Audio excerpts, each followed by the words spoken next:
El ejercicio del periodismo en nuestro país. ¿Qué nos dejan y qué esperamos? Se acaba un sexenio e inicia otro donde la esperanza parece imponerse, esperando algo mejor para el ámbito periodístico de nuestro país. El balance de los 6 años transcurridos para el gremio nos arroja inseguridad latente, más desgracias y peligros que parecen no acabar. Se espera que el nuevo gobierno tome medidas que lleven mayor seguridad a esta vapuleada profesión y se respeten las reglas a los que trabajan desde la trinchera informativa, todos los días del año, analizando y llevando noticias a lo largo y ancho de nuestro país para que la gente conozca el detalle de los hechos. Hoy, sobre la mesa, destacados profesionales del medio local nos darán sus valiosos puntos de vista sobre lo vivido hasta hoy y cuáles son sus expectativas de lo que viene en esta materia para México.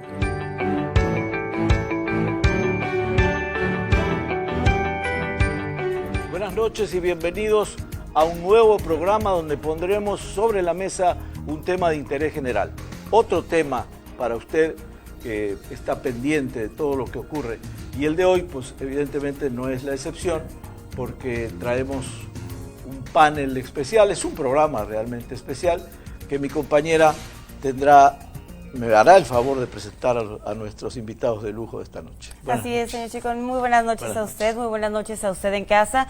Ya lo dijo el señor Chicón, hoy es un programa muy especial porque estamos rodeados de excelentes personalidades de la región, reconocidos por su excelente trayectoria periodística. Seguramente usted ya los conoce, no necesitan presentación, pero aquí nosotros le damos la bienvenida a la periodista Dora Elena Cortés Juárez, directora y fundadora de la Agencia Fronteriza de Noticias, AFN, ganadora del Premio Nacional de Periodismo por la investigación del asesinato en Tijuana del candidato presidencial Luis Donaldo Colosio. Además es coautora de un libro sobre el mismo caso titulado Complot. Obtuvo también el Premio Estatal de Periodismo del Sindicato Nacional de Trabajadores de la Prensa.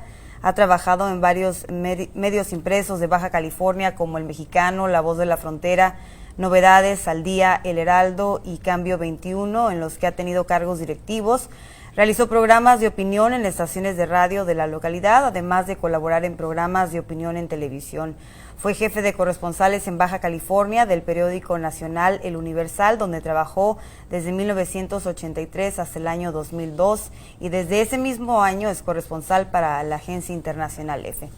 También nos acompaña, con 38 años en el periodismo, Antonio Heras. Ha participado en programas y noticieros de radio y televisión, revistas, periódicos y en proyectos de nuevas tecnologías de la información.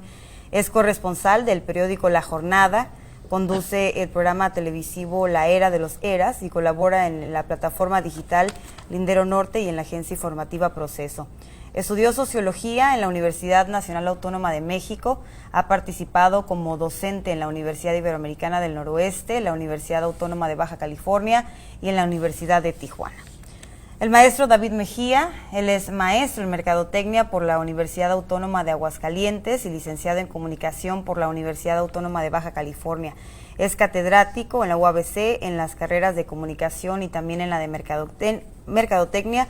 Actualmente es director de noticias en Uniradio, así también como el director del portal de noticias uniradioinforma.com. Es conductor de las cápsulas informativas en Pulsar 107.3, La Invasora, La Poderosa y RCN. Es conductor titular del espacio informativo Noticias 7 AM por RCN y Uniradio Informa y conductor del programa de opinión y crítica Perspectivas por RCN y Uniradio Informa. Diego Partida, originario de Guadalajara, Jalisco, tijuanense por adopción, cursó la licenciatura en Ciencias Políticas y Administración Pública en la Universidad Autónoma de Baja California, con especialidad en Seguridad Pública Ciudadana y Prevención de la Violencia. Cuenta con un diplomado en Data Sciences por la Universidad Johns Hopkins.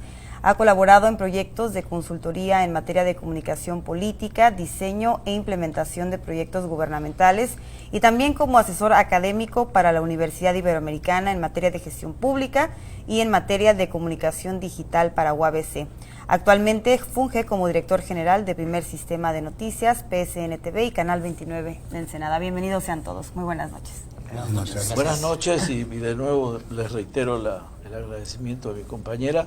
Estoy francamente feliz de que estén aquí y que hayan aceptado la invitación y sobre todo ustedes que están siempre están ligados a la comunicación y esto significa que están ocupados.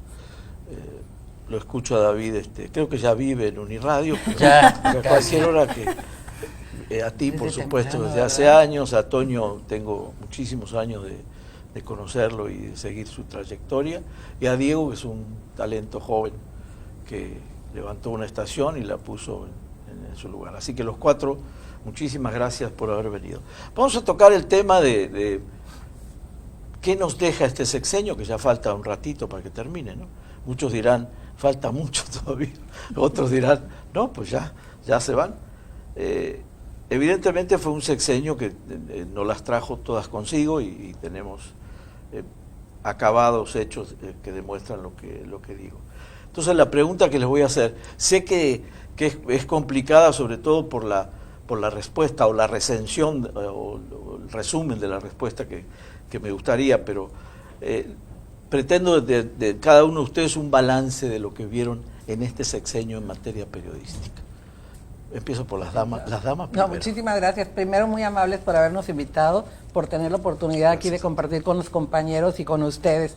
Pues sí fue efectivamente un sexenio, se puede decir, muy difícil.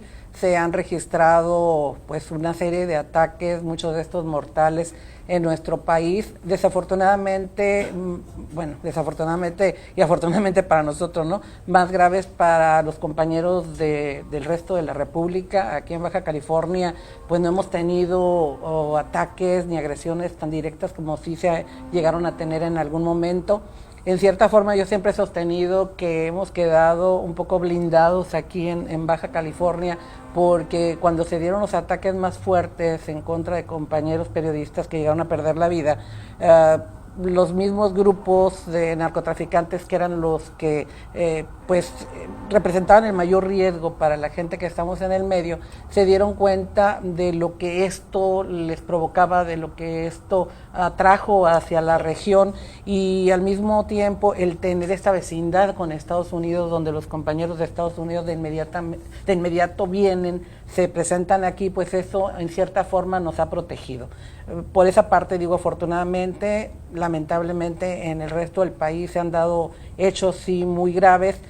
Siempre las autoridades tienden a señalar de inmediato que esto se debe al hecho de que han estado involucrados también los compañeros en acciones indebidas, en cuestiones que se alejan del ejercicio periodístico, pero no se ha logrado saber a ciencia cierta porque tampoco hacen una investigación. Claro. Lo han dejado ahí, como en muchos casos se quedan los crímenes sin investigar, y al final de cuentas queda entre la población esa impresión, porque desafortunadamente, lamentablemente, sí se dan casos donde personas que están dentro del gremio o que se incrustan en pues sí han desviado sus pasos hacia otras acciones, ¿no? Esperamos que pues esto de alguna manera se llegue a impedir, a evitar, como el resto de los crímenes que han ocurrido en el país, porque no ha sido privativo para la gente del medio. Claro. Y que tengamos ya un respaldo, una protección, una seguridad, porque, y con esto concluyo, hay quienes dicen por qué si matan a un periodista tenemos que abocarnos con mayor énfasis que cuando le ocurre a un ciudadano, si todas las muertes son iguales, ¿no? Claro. Sin embargo, quienes estamos dentro del medio y actuamos cumpliendo con todos los cánones de que no desviamos nuestros pasos, pues somos en un momento dado objeto de agresiones, no por lo que nosotros representemos como personas, ni porque nos estemos metiendo en problemas, ¿no? Sino porque estamos realizando una labor social. Claro. Y estamos transmitiendo lo que ocurre en la comunidad. Entonces, en esa medida, las autoridades nos deben de proteger. Yo creo que la implicancia en el caso periodístico es que el periodista tiene eco, el periodista lo que dice lo replica por toda la gente que lo oye o toda la gente que va creando una opinión en la gente. Esa es la gran diferencia a un ser humano normal, digamos, o cualquier otro profesionista. El periodista tiene esa desventaja, si tú quieres. Es decir, lo que dice el periodista es lo que se va a replicar muchas veces, y yo creo que es acertado lo que dices. Así que, pues, sí, gracias por el resumen, porque sí, estuvo sintético y claro. Gracias. Toño, ¿cómo ves estos 6 años? De bote pronto te puedo decir que cuando agreden, afectan a un periodista,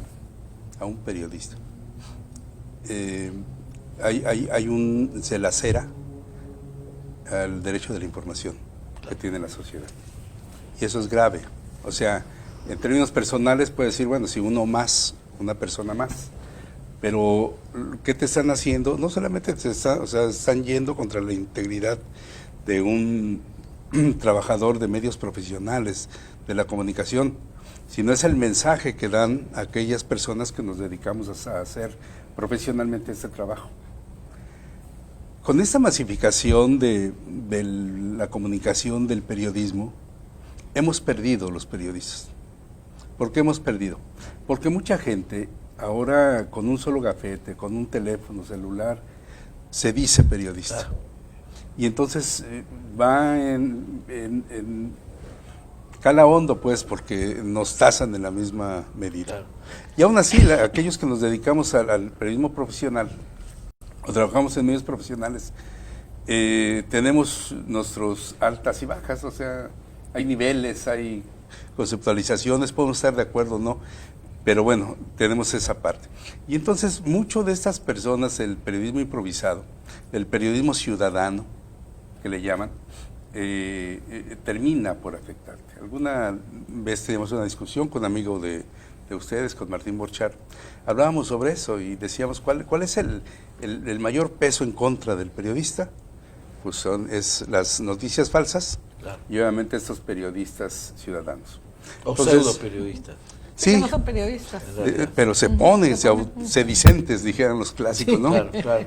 Dice Pedro Miguel, que es un columnista de allá del periódico La Jornada, decía, yo no me puedo ir, o sea, yo no creo en el periodismo ciudadano, y yo no me puedo ir a curar con un médico ciudadano, ni ir con un odontólogo ciudadano. Entonces, si no valoramos a ese nivel la profesión, pues obviamente vamos a estar en un problema muy grave. Por eso Dora habla de que no todo es lo que parece, o al revés, ¿no?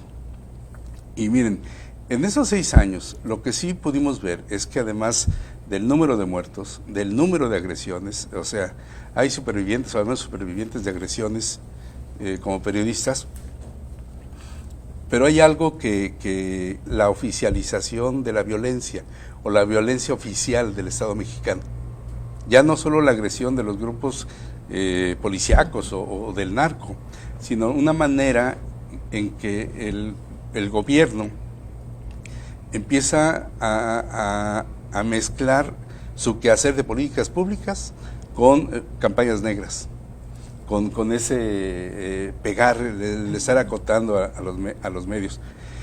Y es tan grave como lo que planteaba Dora Elena en el sentido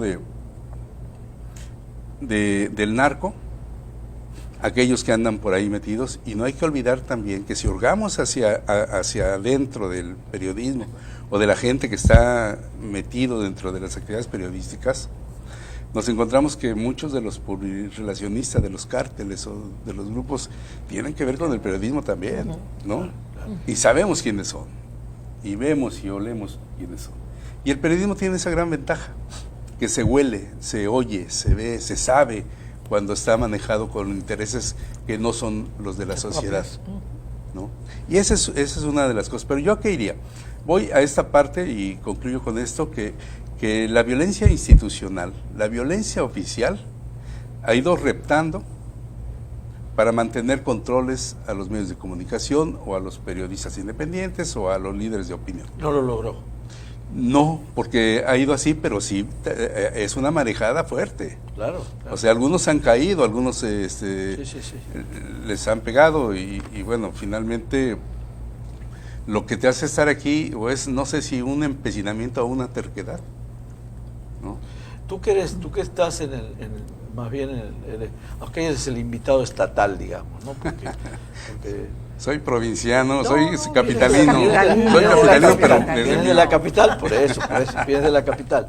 ¿Tú has sentido, por ejemplo, hechos coercitivos contra el periodismo? Es decir, alguien que te obligó durante este sexenio a decir lo que ellos querían o mejor dicho, a silenciar lo que no querían oír. Pretendieron, por supuesto. Pretendieron, y la otra ha sido el ahorcamiento en términos de publicidad. estas campañas negras, tratar de desprestigiarte por no pensar como ellos piensan, pero en la crudeza de la realidad no puedes hacerte de lado, no puedes voltear a ver otra realidad, o no puedes escribir algo, o declarar algo, o decir algo en el micrófono, que sea ajeno y que la gente voltee a ver y diga, ¿y qué le pasó? ¿No? Claro.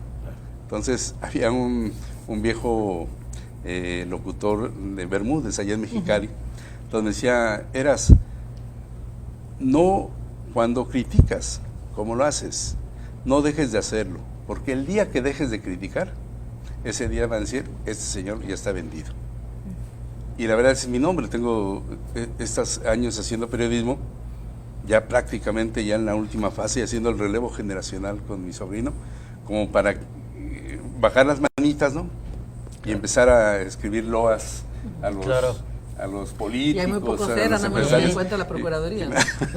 Bueno, son los homónimos. Pero también está la obligación moral. Por ejemplo, tú a tu sobrino le tienes que dejar por lo menos el camino de la verdad, o el camino de la claridad informativa. No sé, la verdad nadie es dueño de la verdad, pero de tu interpretación de las cosas. Yo creo que hay una obligación moral de todos los que ya contamos algunos abriles, de dejarle a los más jóvenes ese camino sembrado, porque si no, esto va a seguir siempre, ya sea con el gobierno que fuese, o sea, ya sea con el gobierno que venga, el que se quedó, siempre va a existir eso, siempre va a existir la posibilidad, esa parte débil, ese talón de Aquiles que diga el periodismo ahora ya no son de tal partido, son de pero siguen siendo el mismo. Así que lo que tú señalas de ese trasvasamiento generacional es muy bueno tenerlo en cuenta, sobre todo los periodistas que tienen credibilidad y que ya tienen muchos años aquí en el medio, ¿no? Como es el caso de ustedes.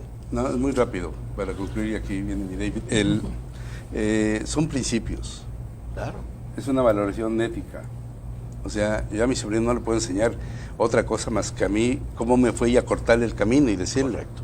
Y me acuerdo unos versos de José Martí, que es, yo ni ante el placer ni el oro me arrodillo, aunque me duela para ser tirano.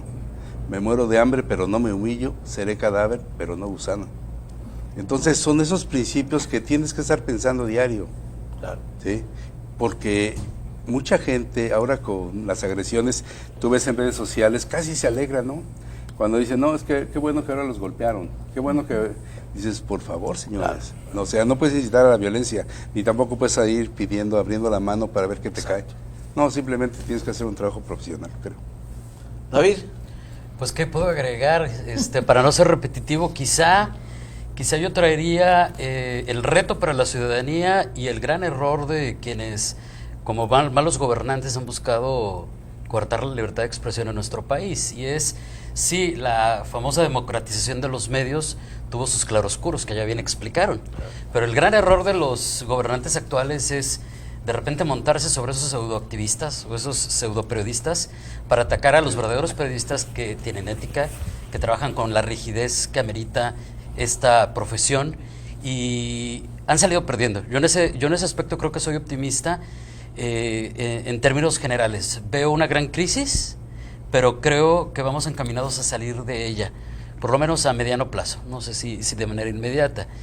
Esto de tratar de limitar tus opiniones, actualmente no se limita solamente a ti como medio, a ti como un analista, o si quieren verlo como un opinador, porque también se vale un poco, depende del formato de tu programa, o si vas a escribir una columna o lo que corresponda. No se limita ya nada más al medio formal. Ahora resulta que buscan atacarte y que buscan pues limitarte hasta en tu vida personal a través de las redes sociales. Y yo creo que aquí no me dejarán mentir, ¿no? Este asunto de que se te montan sobre oye, pues yo tengo mi perfil como profesional y tengo mi perfil familiar, y estás invadiendo. Claro. Me estás invadiendo en otro aspecto del desarrollo de mi vida, que también está la parte profesional. Pero ¿por qué no me reclamas oficialmente? ¿Por qué te metes a mi Facebook personal, familiar, a tratar de limitar mi libertad de expresión? Y bueno, ese es un punto, es lo que yo agregaré para tratar de no ser redundante con lo que ya muy bien explicaron Toño y Dora Elena. Pero la otra parte es que tenemos como reto, pero como sociedad, como cualquier otro ciudadano de Baja California, de México, es pues empezar a aprender a discriminar quiénes son verdaderos periodistas, claro, quienes trabajan y te presentan un programa, un texto, un reportaje, una nota con una fuente veraz, confiable, claro, veraz, verificable, obviamente con las obvias circunstancias que hay alrededor de temas cuando son escabrosos, que te piden por seguridad incluso mantener algún nombre, alguna personalidad en el anonimato, pero yo vería ahí el gran reto, porque estos pseudoperiodistas y pseudoactivistas en este sexenio que lamentablemente también coincidió, pues creo que aquí vimos la crisis que vivieron en comunicación y con la relación con los periodistas desde la presidencia de la República, coincidió con todo este boom que ya expusimos, pero ellos y esos personajes no crecieron solitos. O sea, hubo alguien que le puso like, hubo alguien que le puso seguir, hubo alguien que lo compartió, hubo después miles y después tal vez millones. Entonces, ¿cuál es el reto? Que nosotros como ciudadanos digamos, esto es confiable, esto no, y que poco a poco se vaya depurando. Hemos ido aprendiendo poco. Ahora, para puntualizar, ¿tú crees que en este sexenio los gobiernos no supieron diferenciar, no supieron discernir quién es quién dentro del periodismo? Yo creo que eso sí lo saben discernir y lo saben perfectamente, pero quisieron jugar a la mala. Okay. Esa es mi opinión. Y creyeron que en algún momento, relacionándose, incluso, como decía Toño, con pseudoactivistas o pseudoperiodistas ligados, incluso a cosas tan graves como el narco, iban a poder intimidar. Pero la realidad es que los verdaderos periodistas, los que se armaron no solamente en la escuela, sino en la calle, pues eso es lo último que van a lograr, intimidarnos, al contrario. Claro. Por ahí tenemos muchas frases relacionadas con trata de intimidarme y me vas a hacer más fuerte, ¿no? Eso es un gran valor del periodismo, de los verdaderos periodistas. Pero sí hubo vista gorda, digamos, dejar pasar cosas que ellos mismos veían quién era el buen periodista y quién, ellos me refiero a los gobiernos. Sí, yo creo que de alguna manera, sí, sin duda. Mi querido Diego, muchas gracias. Los últimos serán los primeros. Primero, gracias por invitarme y digo, qué honor estar con gente tan distinguida en el medio periodístico. Para no abundar y ser repetitivo, como dice aquí mi amigo David, hay tres cuestiones muy puntuales. Yo estoy muy inclinado hacia la parte, sí, cualitativa, porque es importante el análisis, el olfato, como dices, el sabor del contexto, pero también la parte cuantitativa. Hay una etapa que estamos viviendo y que estamos viviendo a partir de, yo diría, del 2005 para acá, de una, digamos, democratización de la información, para bien y para mal. La responsabilidad de la utilización de esa información recae obviamente en el usuario, pero también en los poderes fácticos que llegaran a tener algún tipo de injerencia sobre lo que se ve, se lee, a qué se promueve y qué no.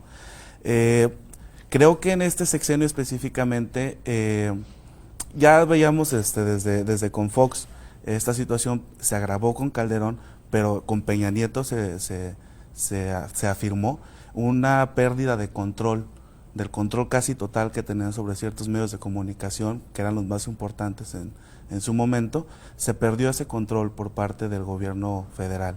Y ese control se perdió a través de las redes sociales, porque ya es, conforme utilizamos más tecnología, podíamos grabar, podíamos tomar fotografía, podemos tener acceso no nada más a poder ser testigos y aparte documentar lo que estábamos viendo, sino también el publicarlo como individuo o como ahora se ve con estos personajes que están emergiendo, pues a través de un medio, digamos, oficial. Creo que esta pérdida de control hizo que el gobierno, en primer lugar, lamentablemente recurriera a la fuerza, ¿no?, que fue una de las principales, una de las reacciones más lamentables del gobierno federal, recurrir a la fuerza, a la amedrentación, a la amenaza, a la muerte incluso, en casos muy conocidos, pero también en un incremento abismal en cuanto al la inversión de comunicación social. En 2008 se invertían alrededor de 2,000 millones de pesos anuales en comunicación social. Peña Nieto incrementó esto hasta más del 300% en promedio en todos los 6 años, hasta 9,000 millones de pesos en 2016 que gastó, que 2016 en lo que yo considero fue uno de los años más accidentados del sexenio de Peña Nieto, y fue en el que más gastó. Entonces hay una correlación. Déjame, te voy a interrumpir, y justo en cifras, que es terrible, porque luego para retomar las cifras, pero necesitamos ir a un corte periodístico, claro está, y regresamos enseguida, no se vayan, por favor.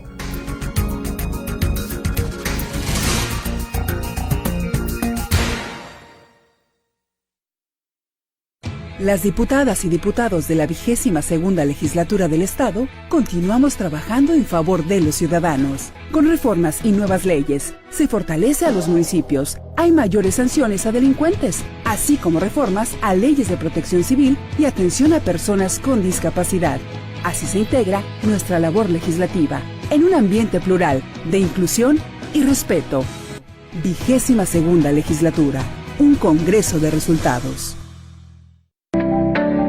El PT seguirá de tu lado. Fue mucha la confianza depositada en el Partido del Trabajo, la cual se traducirá en respetar y honrar el mandato del pueblo. El cambio que tanto anhelamos. Asumamos juntos el reto que representa la nueva etapa de México. Participa, acércate al Partido del Trabajo. Vamos a cumplir lo prometido. No te vamos a fallar.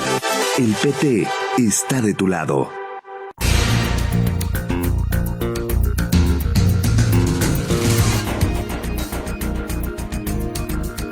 Estamos de vuelta en su programa Sobre la Mesa. Hoy el tema es el periodismo y es precisamente analizado por periodistas. Y qué mejor para hacerlo, quienes nos acompañan esta noche son distinguidos periodistas de la región. Y bueno, retomamos el tema, la opinión de Diego Partida acerca. Estábamos en los números, Diego, interesante. Hago el paréntesis, no soy periodista, dirijo un medio de comunicación. No me gusta hacer la distinción y que me distingan como periodista porque... Sí, pero yo respeto mucho la profesión, pero dirijo un medio periodístico y convivo con periodistas, eso sí.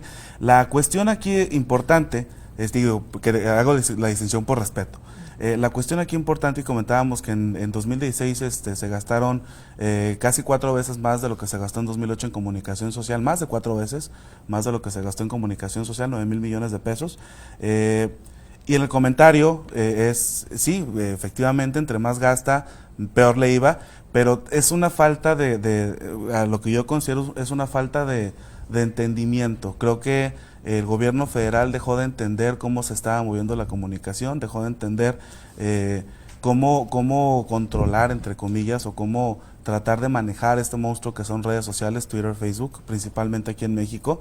Y a partir de eso comienzan a surgir estos medios de comunicación, digamos, oficiales, entre comillas, que no son oficiales, y medios de comunicación que parecen independientes y parecen ciudadanos, pero no son, ¿no? Traigo un dato más breve. En Baja California tenemos un censo que hacemos nosotros, un estudio, un censo de más de 130 páginas de noticias que existen en todo Baja California. Páginas de noticias que oscilan entre el 1.700.000 likes, que es una cifra que yo quiero mucho, hasta los 20. Y son páginas que existen y están activas, desde 1.700.000 hasta 20 likes.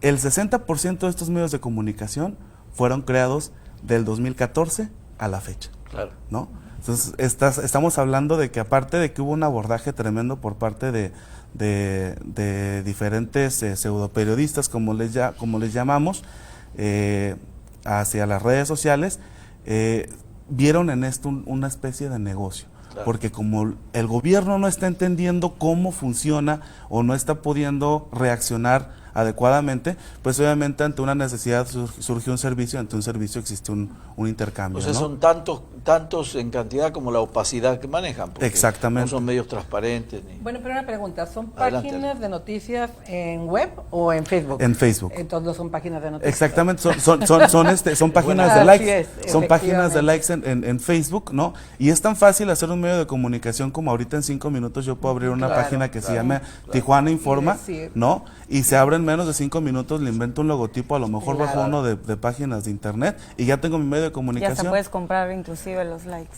Y hasta puedes comprar los likes, exactamente. Y aparte puedes comercializarlo, ¿no? Es que aquí yo veo que van dos realidades paralelas, ¿no? Y que nadie se atreve a entrarle. Una, los medios formales de información, ya sea los tradicionales impresos, radio, televisión, páginas digitales que cumplen con todas las características de ser una página noticiosa, que se ajustan a todos los cánones periodísticos, que siguen el rigor periodístico, que se manejan dentro de la ley, y todas estas que aparecen en redes sociales que dicen ser de periodistas o que dicen ser noticiosas, que lo que pues venden es ni siquiera criterio, porque no tienen criterio, venden lo primero que se les ocurre subir, y las mismas autoridades no se atreven a hacer nada porque todo se permite en esas páginas, pero en los medios tradicionales no. En los medios tradicionales sí nos sujetamos a todo lo que las leyes dicen,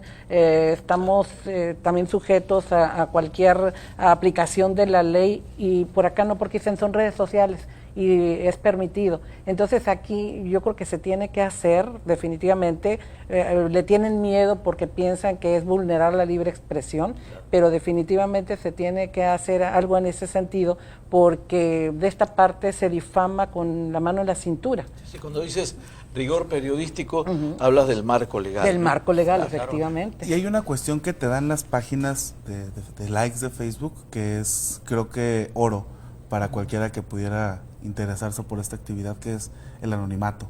Exacto. En Facebook no necesitan saber quién eres. No pones una firma a tu nota, no pones una firma, no pones tu cara, tu integridad, tu profesionalismo en la información que compartes, y es muy fácil decir y hacer cualquier cosa con esa protección, porque insisto, es increíblemente fácil la manera en la que tú difamar, puedes elegir exaltar un medio o- de comunicación con una inversión mínima, casi nula, y hacer un medio de comunicación no adecuado, sino relevante, porque la gente alimentas una necesidad que tiene la gente, ya sea de morbo, una necesidad de chisme, etcétera, y pues automáticamente reacciona, y Ahí es es donde una digo bola que la de nieve. autoridad no se atreve a regularlo. A regularlo. Cuando yo hablo de que trabajamos en medios de comunicación profesionales, es que podemos ser reporteros, podemos ser editores, podemos ser jefes de información, conductores, opinadores. Entonces, pero hay una gama dentro de todo este espectro que te hace tener la posibilidad de hacerlo, camarógrafos, editores, todo. Entonces, no es de que seas o no periodista, sino en qué parte de un concepto de un medio profesional estás. Claro. Y entonces lo que te obliga es ir hacia la verdad. O sea, la gran bronca para mí del periodismo no es si eres objetivo o subjetivo, para mí es que parte de un hecho y de la veracidad.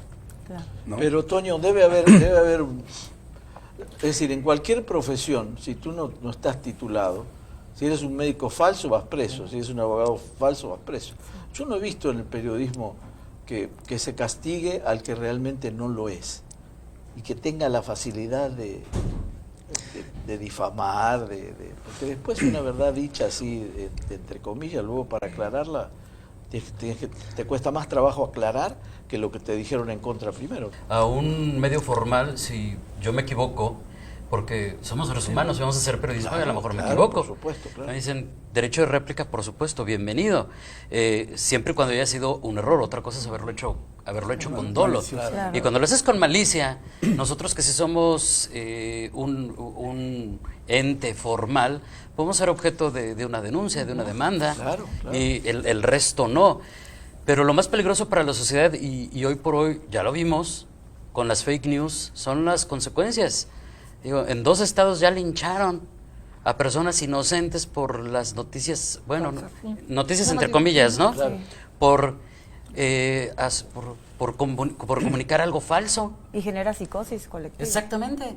Aquí por lo menos no hemos llegado al asunto de linchamientos, por lo menos que yo sepa, hasta el momento, como consecuencia de una noticia falsa. Claro. Pero sí a la psicosis, tienes toda la razón.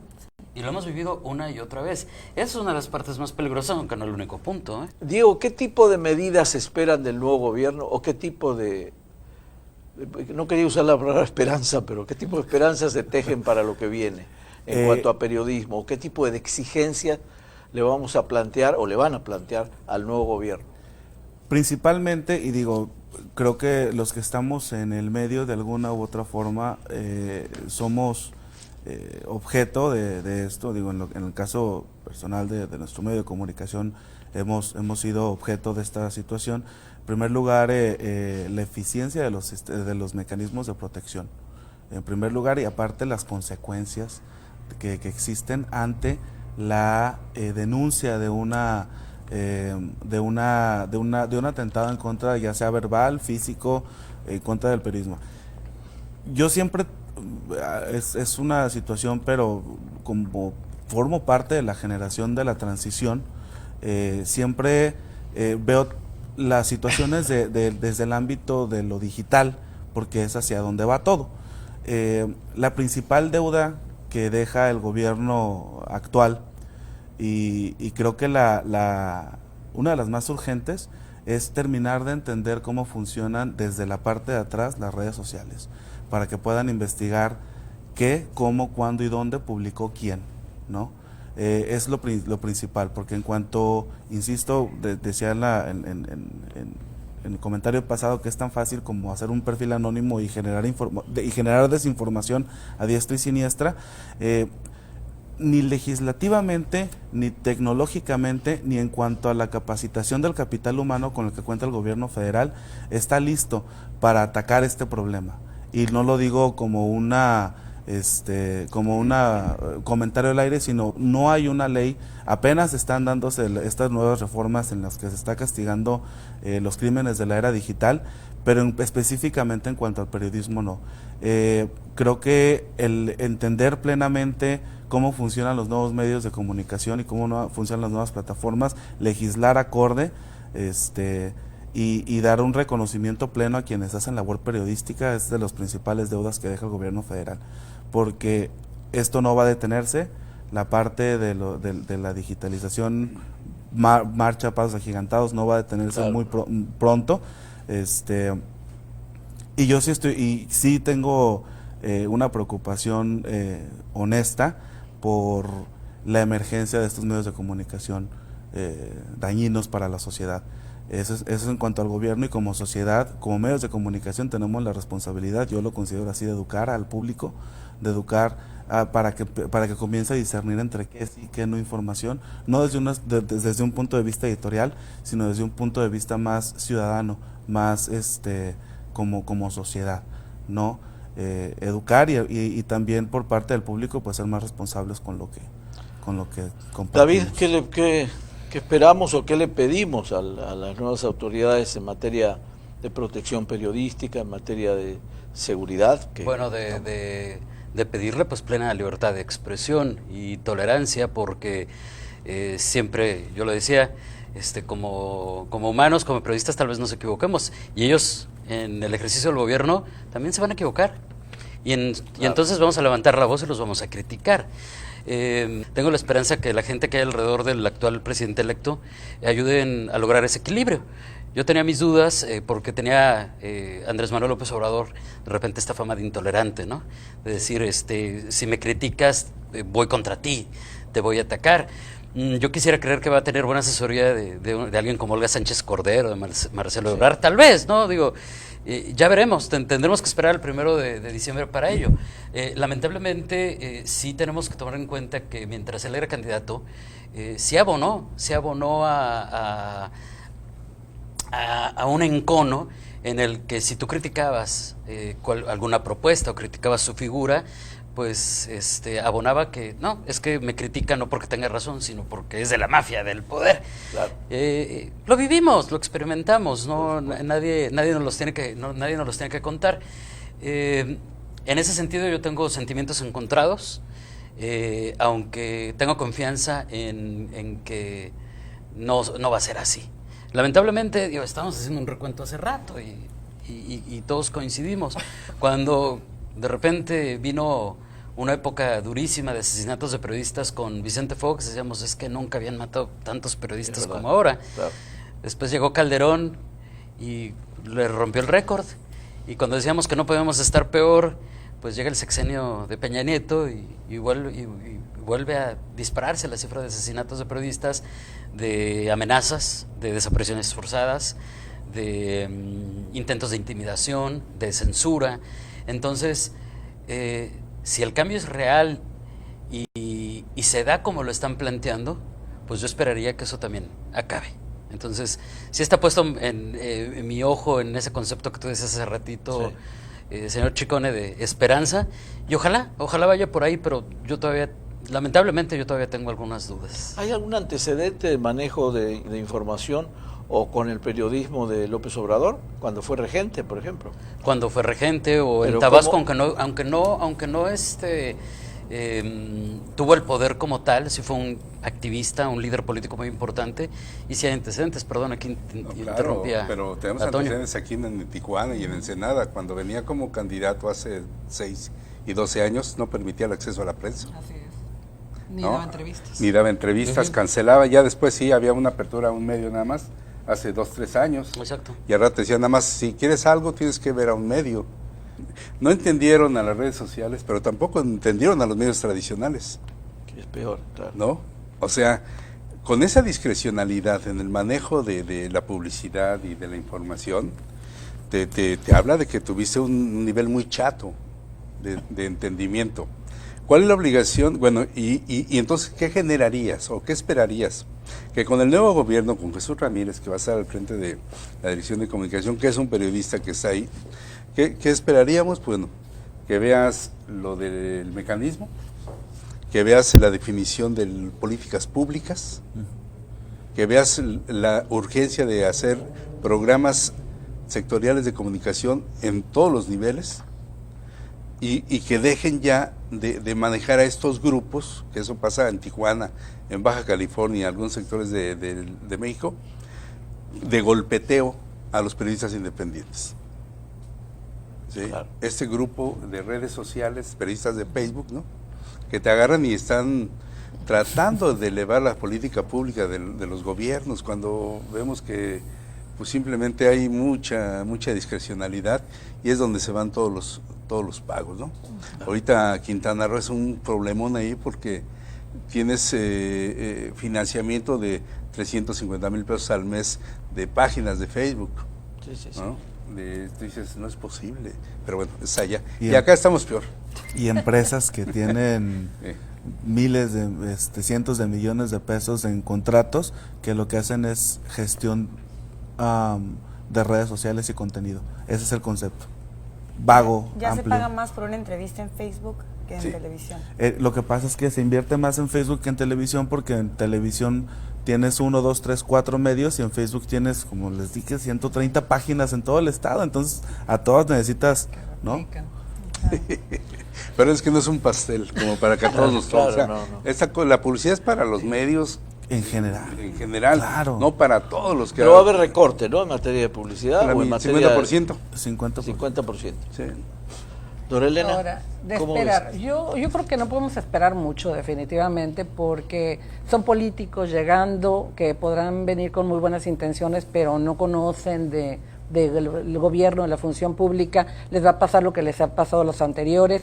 Leyes tenemos, aquí el problema ha sido la falta de aplicación de estas, el hecho de que, como les decía, han dejado de lado las redes, como diciendo, en redes todo se puede porque es el pensamiento del ciudadano que tiene que comunicar, pero desafortunadamente se está aplicando para otras cosas. Luego, en cuanto al gasto para comunicación social, desde hace años, sexenios, no se está utilizando para comunicación social, se está utilizando para otro tipo de cosas, y encontraron dentro de estos recursos que se manejaban una beta para poderla utilizar de manera discrecional.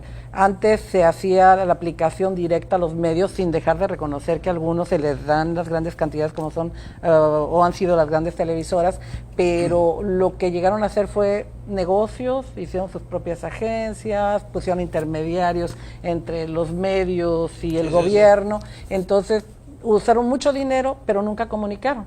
Y al final de cuentas la quisieron jugar también de periodistas, haciendo sus grupos para poder golpear Claro. a los opositores. Y como les decía hace un momento, antes los narcotraficantes eran nuestros enemigos principales, ahora vuelven a ser las autoridades, vuelven a ser los caciques, utilizan este tipo de armas modernas que son con las que están golpeando a gente que expresa sus opiniones y que nos ponen en riesgo porque pues exacerban el ánimo popular. Claro. Y si antes llegaba alguien y te mataba en la calle por cuestiones políticas nada más, ahora cualquier persona que se sienta indignada o molesta puede mínimo darnos una golpiza, ¿no? Claro.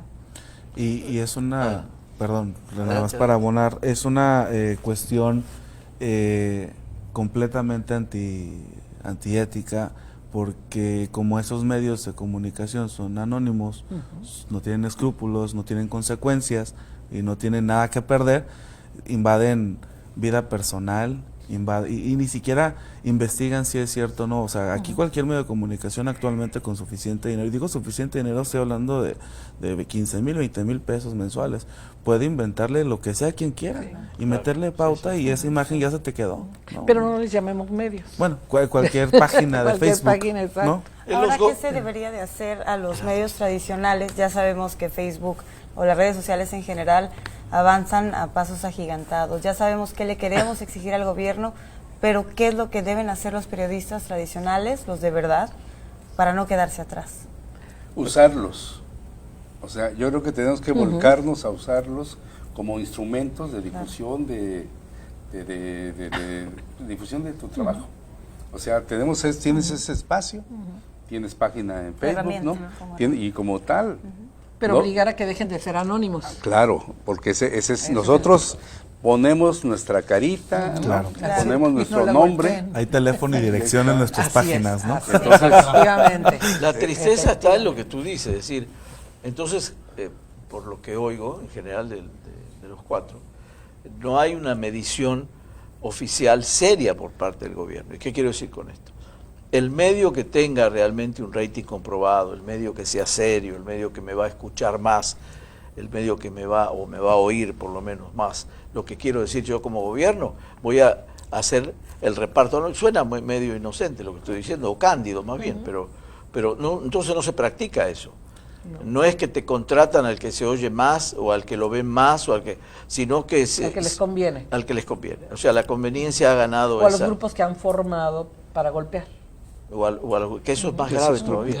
Sí, tú dices algo del gobernador, o dices algo del alcalde, o algo del presidente, y de repente te nacen todas las críticas, ¿no? Y además son críticas hacia la persona, no hacia el trabajo periodístico.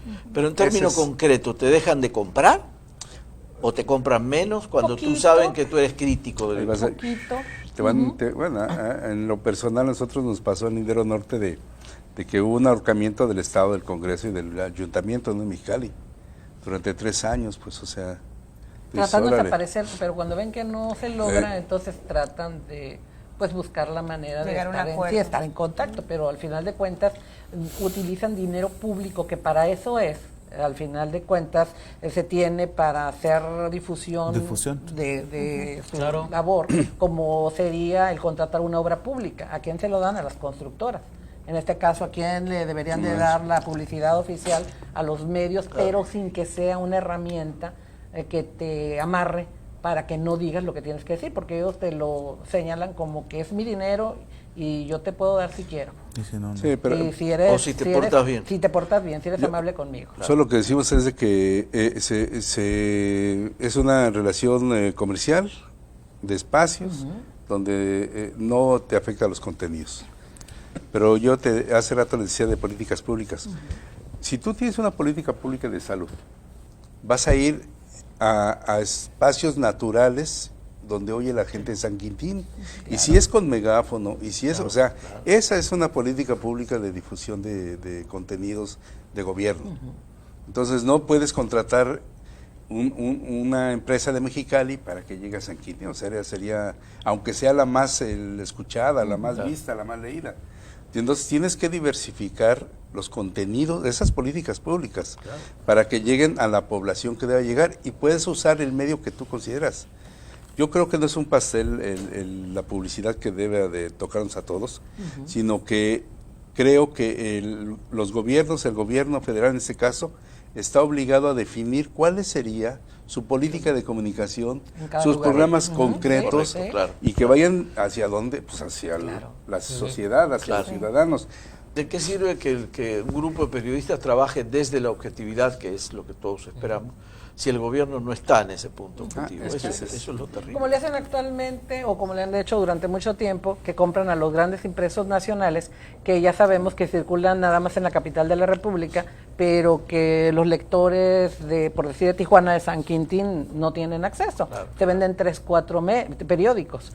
¿Y qué hacen? Con tal de tener ese control político que les dan esos periódicos nacionales. Y es el problema de la discrecionalidad y la falta de criterios definidos por parte de los gobiernos, la que ocasiona que no llegue la información a donde tenga que llegar. Una conclusión y rápida. Además de los grandes retos que se han mencionado aquí, yo creo que uno muy fuerte lo tienen las escuelas para generar a los nuevos reporteros, a los nuevos periodistas del futuro, porque creo que quienes hemos estado, las generaciones anteriores, los que estamos ahorita, hemos hecho nuestra parte, bien o mal, poquito, mucho, pero yo veo que actualmente sale muchas gentes o muchos jóvenes sin tener la ética, ya no digamos redacción, ortografía ni nada de eso, ¿no? Sí. Pero sin tener la ética para saber qué es lo que deben y pueden hacer a través de este medio. Muchos nos criticaban por el hecho de que son periodistas antiguos, entonces son chayoteros, son esto, lo que ya traían, ¿no? Pero tan malo es recibir, solicitar, como ideológicamente cargarse hacia hacia un grupo, hacia un partido político, y todo eso no lo traen, desafortunadamente no lo entienden. Llegan pensando que pues esto es como estar dentro de la política, que te va a redituar y te va a hacer rico de la noche a la mañana y además famoso, ¿no? Claro. O sea, hay mucha tarea entonces. Así es, mucha tarea. Dos cosas muy, muy rápidas. Una es, en toda esta masificación o la democratización y demás, yo no soy quien para decir quién es periodista, pero yo sí sé quién no es periodista. Así es. O sea, eso lo ves, lo oyes y demás. Y la otra es una redefinición que lo hemos hecho nosotros, de que el periodismo no es el cuarto poder, ¿no? Para mí el periodismo, y para lo que estamos en Lindero Norte, en Era de los Heras, es un contrapoder, ¿no?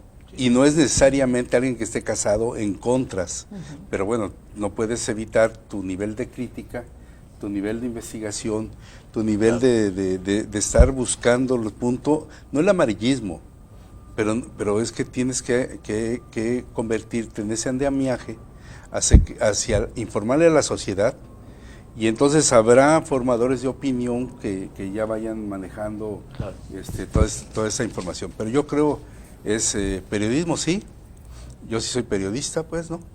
Y contrapoder, o sea, con una actitud frontal, con la cabeza de frente, digna, ¿no? Haciendo nuestro trabajo, que para eso nos pagan, para eso es lo que vemos. Correcto. David. Pues yo creo que la reflexión también hacia adentro, hacia los medios de comunicación. Hablaban del relevo generacional hace un ratito, y bueno, tanto le reclamamos a los partidos que no han formado nuevos cuadros, que yo creo que eso también lo podríamos asumir nosotros, ¿no? Claro. Pero verdaderamente profesionales, éticos, preparados, con rigor. Yo me quedaría con esa tarea de un reto que también tenemos desde los medios de comunicación, y respecto a la solidaridad con quienes lo ejercen y se han visto en algún momento lastimados justamente por esas acciones de coerción, de ataque, de intimidación. Creo que también ahí tenemos un reto, ¿no? De repente nos falta unirnos un poquito más entre quienes sí somos periodistas, si me lo permiten. Digo, yo no me puedo comparar con un Premio Nacional de Periodismo como Doró Elena Cortés, ¿verdad? Pero el asunto es que trabajamos bajo la misma línea y buscamos ser, y yo creo que de alguna manera también lo dijeron. Eso es lo importante. El periodismo nace por una razón social, claro, que es la denuncia, desde algo que está mal en un gobierno hasta cuando cuentas una historia de vida y dices, ¿por qué esa persona llegó a donde está? Pues porque hay algo que no hemos hecho bien como sociedad, y yo me quedaría con eso, con los retos que también tenemos nosotros como medio. Y te falta otro, que tú lo traes, el del colegio. Claro. El Colegio de Comunicólogos que busca justamente, digo, no me gusta mucho la palabra dignificar, pero creo que lo resume y por razones obvias lo voy a utilizar. Y justamente marcar esa diferencia entre quienes sí son profesionales disciplinados, quienes sí ejercen con ética la profesión y quienes no. Diego, así breve para terminar. 3 cosas rápidas. La primera, no dejar que la inmediatez de la información desincentive la investigación, básico. La segunda, aunado a esto, hay una duda académica muy grande por parte de Baja California hacia los periodistas.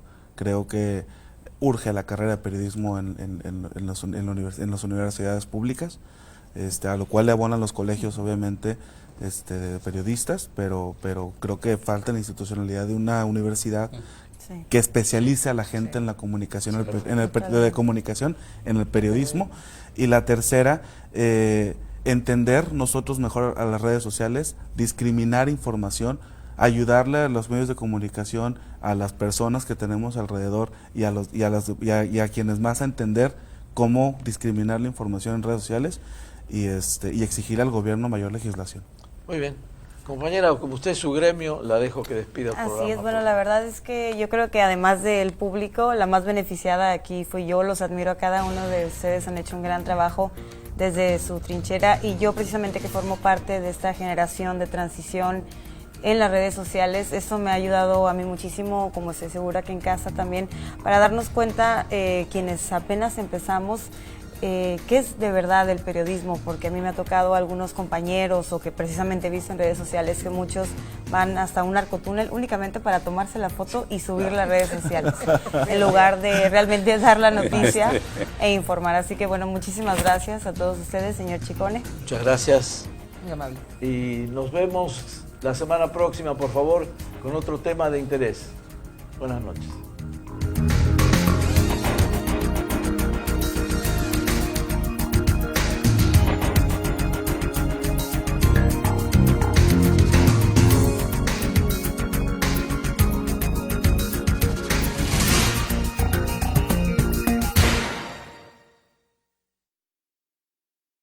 Las diputadas